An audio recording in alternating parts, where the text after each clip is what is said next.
perfect fit.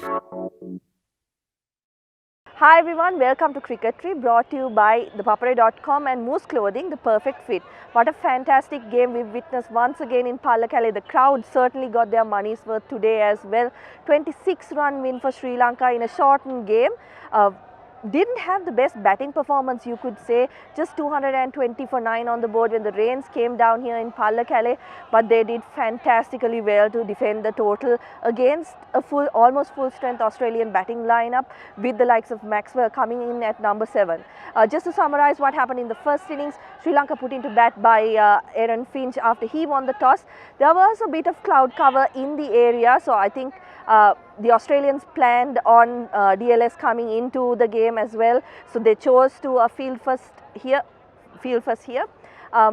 and Sri Lanka didn't do too well. They showed a lot more intent than they did in the first game, but unfortunately kept losing wickets at regular intervals. A good partnership between Kusal Mendis and Dhananjaya De Silva looked promising. 61 runs they put on for 68 runs, 61 runs in 68 balls they put on for the third wicket, but when Dhananjaya De Silva was dismissed, from that point Sri Lanka really could not get going. The likes of Charith Asalanka struggled to get going on this track, which looked a little slower than what we saw in the first game as well.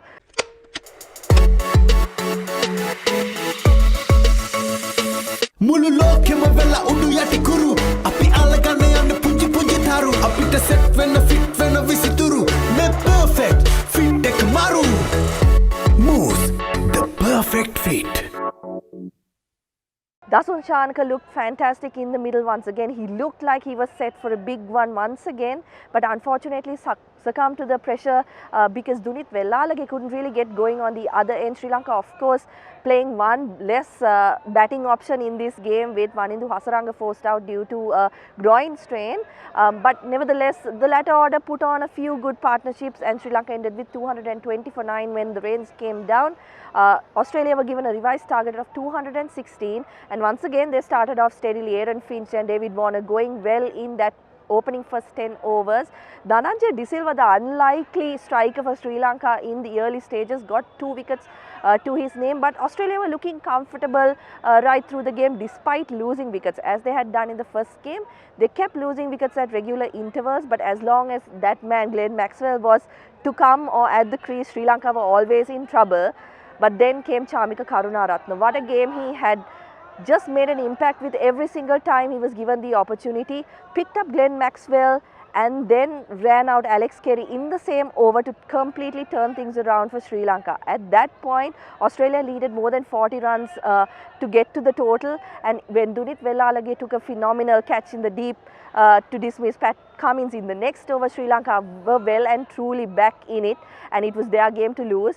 It looked like it would go down to the wire, but Dushmantha Chameera, he had a fantastic game as well, really proved his importance in the Sri Lankan lineup. He had gone for runs in the 3 T20s and the first ODI as well, but here, without Wanindu Hasaranga, he really stepped up to his role today. Bowled great lines and lengths, bowled with really good pace. He was at 145 plus regularly when he had the ball in hand, and that's what ultimately enabled Sri Lanka to put in a very good performance with the ball and get the win. The crowd here, as I said, definitely got their money's worth. They came in their numbers and didn't move even when it was raining. Had a party for that 1 hour when the pitch was getting ready for more action, and they were rewarded by yet another superb defending performance by Sri Lanka. That's it for me from Pallekelle for this tour. Thank you for watching. This is SLvAUS signing out from the Papare.com.